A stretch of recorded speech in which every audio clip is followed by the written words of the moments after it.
नमस्कार दोस्तों, मैं हूं पूजा चतुर्वेदी और आप सभी का स्वागत करती हूं अपने YouTube चैनल पे।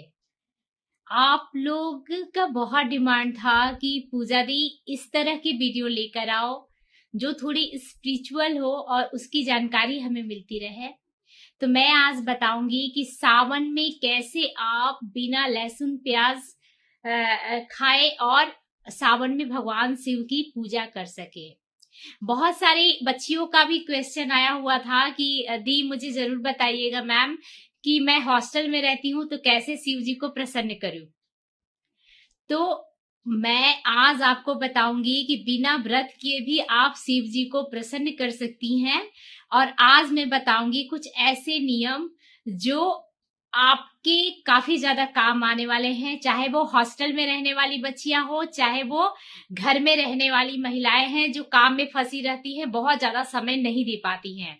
अगर मेरी वीडियोस आपको अच्छा लगता है तो प्लीज लाइक जरूर करें, शेयर जरूर करें और सब्सक्राइब करते वक्त बेल आइकन को प्रेस करना बिल्कुल ना भूलें, जिससे मेरी वीडियोस के नोटिफिकेशन सबसे पहले आपके पास पहुंचे। आज मैं सावन से रिलेटेड सारी महत्वपूर्ण बातें आज आपको बताऊंगी। मैंने पहले भी वीडियोस अपलोड किया है। सावन एक पवित्र और पावन महीना माना जाता है जो 29 जुलाई से शुरू होने वाला है, जिसका अंत जो है, लास्ट जो है वो राखी के दिन समाप्त होता है। इसमें इस बार सावन के हम लोगों को 4 फास्ट के लिए 4 सोमवार मिले हुए हैं। जिनको व्रत रखना है वो जरूर नोट करें, मैं लिख दूंगी ऊपर में। देखिए, जो आप लोगों का जो वीडियो मांगने का मेन मकसद था, मैं बताऊं देती हूं कि बिना व्रत किए मैं सावन के नियम को कैसे निभाऊं, बिना कम पूजा पाठ करके शिव जी को प्रसन्न कैसे करूं। तो मैं आपको बता दूं कि मन चंगा तो कठौती में गंगा, सुना होगा आपने। देखिए, हर घर में बहुत सारी परेशानियां होती है, घर के काम या फिर किसी को शारीरिक परेशानी होती है, किसी को मानसिक परेशानी होती है, किसी को आर्थिक परेशानी होती है। तो देखा देखी में बहुत ज्यादा पूजा पाठ या हर चीज को शुरू करना समझदारी नहीं होती है। अगर आपकी जैसी स्थिति रहे वैसे ही पूजा पाठ आप करें। भगवान कभी नहीं कहते हैं कि आप बहुत ज्यादा पूजा पाठ करके, बहुत ज्यादा फल फूल और इत्र लगा के आप मुझे प्रसन्न करें। जो आसानी से आपके से हो पाए, जितना हो पाए उतना ही आप कीजिए। सबसे पहले मेरी बातों को समझने की कोशिश कीजिएगा। बहुत लोगों का ये भी कहना होता है कि मैं व्रत करती हूँ, करूंगी तो मुझे दवा लेना होता है, तो क्या मैं दवा ले सकती हूँ? तो मैं आपको बता दूं कि हाँ, जब आप बहुत ज्यादा व्रत नहीं रख सकती हैं तो आप पहला और लास्ट वाला सोमवार रख सकती हैं। और बिना व्रत रखकर भी आप सावन में शिव जी को प्रसन्न कर सकती हैं। कुछ लोग होते हैं जो व्रत रखने में हेल्थ से नहीं कहते हैं ना कि नहीं पूरी तरह से तैयार है, तो वो पूजा करके भी शिव जी को प्रसन्न कर सकते हैं। अगर शरीर में ताकत नहीं है तो देखा देखी में कुछ भी ऐसा काम ना करे जिससे आपको आगे चल के परेशानी का सामना करना पड़े। देखिए, शरीर आपका अगर सही है तब तो ठीक है, आप व्रत कर सकती हैं, ठीक है। आप बहुत लोग जो होते हैं तो खाते नहीं है, पीते नहीं है, सिर्फ जूस पीते हैं। अगर वो रह सकते हैं तो कर सकते हैं, वरना आप सेंधा नमक खाकर भी व्रत रख सकती हैं। लेकिन एक चीज हमेशा याद रखिएगा, आज आपको सावन से रिलेटेड वीडियोस में आपको बताऊंगी कि बिना व्रत किए भी आप शिव जी को प्रसन्न कर सकती हैं। ये मन में नहीं रखिएगा कि सामने वाला व्रत कर रहा है, अगर मैं व्रत नहीं कर रही हूं तो शिव जी मुझसे रुष्ट हो जाएंगे। शिव जी किसी से रुष्ट नहीं होते बहनों, ठीक है। शिव जी आपकी भक्ति, आपके मन की भाव को देखते हैं, ठीक है। आप सुबह में जाइए, मंदिर में जाके पूजा कीजिए। नहीं जा सकते मंदिर में, घर में अपने जो आपके शिव जी हैं उनकी पूजा कीजिए, थोड़ा सा मंत्र जाप कीजिए, पूजा कीजिए, मन का भाव सही रखिए, ठीक है। किसी के प्रति छल कपट नहीं रखिए। देखिए, शिव जी आपकी सारी मनोकामनाओं को पूरी करेंगे। जिसकी तबीयत खराब होती है, मैं उनको बोलना चाहती हूँ कि बहुत ज्यादा जान देने की जरूरत नहीं है, जितनी क्षमता हो उतनी ही पूजा करें। ठीक है, तबियत खराब हो जाएगी तो फिर पूजा का फल तो दूर की बात है, आपको बहुत ज्यादा परेशानियों का सामना करना पड़ेगा। इसलिए जो महिलाएं जिनके बच्चे छोटे हैं, मैं उनसे कहूंगी कि मन में भाव रखिए, शिव जी का पूजा कीजिए, मंदिर जाइए, जल चढ़ाइए, फल फूल जितने सक्षम है उतने चढ़ाइए। देखा देखी में कि सामने वाली भाभी बहुत ज्यादा फल फूल भर के ले जाती है और मैं कम ले जाती हूँ, इस चक्कर में आप अपनी घर की आर्थिक स्थिति को कभी खराब मत कीजिए। देखिए, भगवान ये नहीं कहते कि आप मुझे बहुत सारे फल फूल चढ़ाओ, बहुत ज्यादा मिठाइयों का भोग लगाओ, 56 भोग का भोग लगाओ, ऐसा कुछ भगवान नहीं कहते। भगवान जो होते हैं वो मन का भाव देखते हैं, आपकी शक्ति देखते हैं, आपका समर्पण देखते हैं। अगर मन से आप खुश हैं, मन से भगवान की पूजा करते हैं तो वो सबसे ज्यादा अच्छा और सार्थक माना जाता है। मैं आपको बता दूं एक और चीज कि पूजा करते वक्त एक बात का आपको ध्यान रखना है, जो कि सबको जरूर जानना चाहिए। बहुत सारे लोग होते हैं जो विधि विधान से पूजा करते हैं, ठीक है, अच्छी बात है, करने दीजिए। लेकिन जो विधि विधान से पूजा नहीं करते हैं, कोई दिक्कत नहीं है, आप आराम से पूजा करें। जो लड़कियां हॉस्टल में रहती हैं उनको मैं बता दूं कि आप छोटा सा फोटो या फिर घर में हॉस्टल में रख के और हल्का सा धूप बत्ती दिखा के पूजा कर सकती हैं, भगवान को प्रणाम कर लीजिए। अगर आपके घर के आसपास कोई मंदिर है तो आप वहां जाके भी शिव जी को जल चढ़ा दीजिएगा। आपके पास बहुत ज्यादा सामग्री नहीं है तो ग्लास या लोटे में आप थोड़ा सा गुड़ या थोड़ा सा कुछ भी मीठा डाल दीजिए और शिव जी पे चढ़ा दीजिएगा। बहुत ज्यादा तामझाम करने की जरूरत नहीं है, बिना व्रत किए भी आप शिव जी को प्रसन्न कर सकती हैं। कोई ज्यादा जरूरी नहीं है कि आप व्रत रखें, अगर आप रख सकती हैं तो आप रख लीजिए।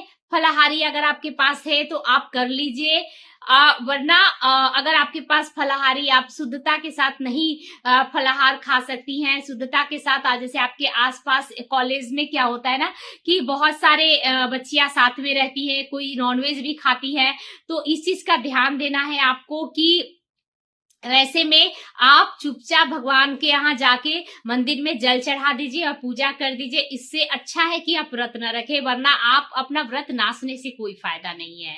नॉनवेज के बर्तन में आप कभी भी फलाहार बनाने की गलती कभी नहीं करें, क्योंकि अगर नॉनवेज के बर्तन में या उसी चूल्हे पर आप बनाती हैं तो ये बिल्कुल भी सही नहीं है। देखिए, हर लोग सक्षम नहीं होते हैं कि वो 2 चूल्हा गैस चूल्हा रखे, एक में वो नॉनवेज बनाए और एक में वेज बनाए। अगर आपके पास अवेलेबल है 2 चूल्हा तो आप कर सकती हैं।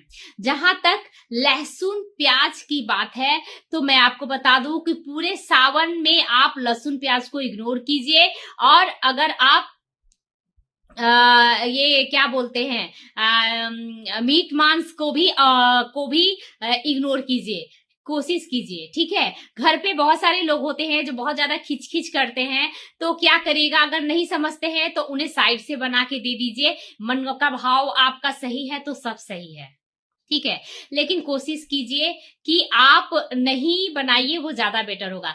अगर जो नहीं मान रहा है, किसी के घर में बिना लहसुन प्याज के खाना नहीं खाते हैं लोग, तो मैं उनको बता दूं कि जिस 4 सोमवार अगर पड़ रहे हैं तो उन 4 सोमवार को आप लहसुन प्याज इग्नोर कर दीजिए, बाकी आप लहसुन प्याज डाल सकती हैं। बहुत सारे लोग होते हैं ना कि बहुत सारी चीजों को लेके काफी ज्यादा कि उत्साहित हो जाते हैं कि सावन आ रहा है, ये करना है, वो करना है, ऐसे करना है, वो करना है, और देखा देखी में कि दीदी वो रिश्तेदार वो पड़ोसी कर रहे हैं, उस चक्कर में वो अपना पूरा तरह से शरीर खराब कर लेते हैं। तो घर वाले भी परेशान होते हैं, आपको भी बहुत ज्यादा दिक्कत का सामना करना पड़ेगा। तो कोशिश कीजिए कि बिना व्रत किए भी आप मंदिर जाके पूजा पाठ कर सकती हैं। जितना सक्षम हो, जितना आपको लगे कि आप सह सकती हैं, उतना ही व्रत त्योहार करें। आगे मैं आपको बताऊंगी कि कुछ लोगों का जो प्रश्न आया हुआ है कि हमें चूड़ी कैसे पहननी चाहिए। तो मैं आपको बता दूं कि चूड़ी जो है, आप सावन में हरी चूड़ी पहनिए, और चूड़ी जो है पहनने से पहले 4 चूड़ी जो है अलग से आप लेकर आइए और वो माता जी को चढ़ा दीजिए। और इस तरह से बिंदी, सिंदूर, कुछ भी आप जो है वो भगवान जी को चढ़ा सकती। अगर नहीं चढ़ा है आपके पास तो थोड़ा थोड़ा भी आप लेके भगवान को चढ़ा सकती है। भगवान ये नहीं कहते हैं कि नहीं आप कर सकती हैं। और थोड़ा थोड़ा आप सिंदूर अपने जो आपका वो सिंदूरदानी है उसमें जरूर आप लोग रखा कीजिए, वो काफी शुभ होता है। या फिर बहुत जैसे मैं क्या करती हूँ कि मैं जब पूजा पाठ करती हूँ तो जब भी कुछ चढ़ाती हूँ तो मैं आसपास में जो हमारे पंडित जी हैं उनको मैं दे दिया करती हूँ। तो आप भी अपने आसपास के पंडित जी को दे सकती हैं। अगर नहीं अगर जो नहीं पंडित जी को देने में सक्षम है तो वो आप चढ़ा के आप यूज कर सकती है। वो माता जी का श्रृंगार है, जो आपने श्रृंगार चढ़ाया है वो श्रृंगार आप खुद को यूज कर सकती हैं। वरना अगर सक्षम है तो आप पंडित जी को भी दे सकती हैं। ठीक है। देखिए सावन में हरी चूड़ियां जरूर खरीदे, वो काफी ज्यादा शुभ माना जाता है। और कोशिश कीजिए कि आप अपने पति से अगर आपका पति आपका बात मानते हैं तो अपने पति से डिमांड कीजिए। ऐसे तो बिना भी डिमांड किए ही आपके पति को चूड़ी, बिंदी, सिंदूर देना चाहिए सावन में। लेकिन अगर नहीं है तो अपने पति को प्यार से बोलिए कि मुझे हरी चूड़ियां ला के दे दो। अगर सक्षम है तो साड़ी वगैरह भी सजा के दे सकते हैं। अगर नहीं सक्षम है तो चूड़ियां ही दे दे, वही बहुत है। और वही काफी ज्यादा अच्छा भी रहता है। और मैं आपको बता दूं एक चीज, तो मैं यही कहना चाहती हूँ कि अगर आपके अंदर श्रद्धा भाव है तो आप पूजा मन से कीजिए, तन से कीजिए। और जरूरी नहीं है कि आप धन से ही पूजा करें, ऐसा कुछ जरूरत नहीं है। और एक चीज हमेशा याद रखिएगा कि बहुत बार मैंने देखा है कि बहुत लोग जो हैं वो मतलब शिवलिंग घर में बनाकर पूजा करना चाहते हैं। तो हाँ, अगर आप सक्षम है तो आप घर में भी बनाकर पूजा कर सकते हैं। या वैद्यनाथ धाम से, उज्जैन से आपके पास अगर पारस शिवलिंग है तो सबसे बेस्ट है, उनकी पूजा भी आप घर में कर सकते हैं। उतना ही भाव और उतनी ही आपको कहते हैं ना कि फल मिलता है घर में भी अगर पारस शिवलिंग की आप पूजा करते हैं। उन्हें अच्छे से स्नान ध्यान कराइए, शुद्ध कर दीजिए और उसके बाद आप पूजा कीजिए। बहुत लोग मिट्टी के शिवलिंग बनाते हैं और उसके रुद्राभिषेक करते हैं, तो उसकी भी पूजा कर सकते हैं। और दोस्तों एक छोटी सी रिक्वेस्ट है आप लोगों से, अगर वीडियोज अच्छे लगते हैं तो प्लीज जरूर से जरूर लाइक शेयर करें और सब्सक्राइब करें मेरे चैनल को, ताकि मुझे काफी ज्यादा मोटिवेशन मिलता है। अब मैं आपको बताऊंगी कि चूड़ी कब खरीदना चाहिए। तो चूड़ी देखिए, रविवार और मंगलवार के दिन छोड़ के आप किसी भी दिन चूड़ी खरीद सकती हैं। गुरुवार को ले लीजिए, शुक्रवार को ले लीजिए, लक्ष्मी का दिन है, सोमवार को ले लीजिए, सोमवार को लेना काफी शुभ होता है, बुधवार को भी ले सकती हैं।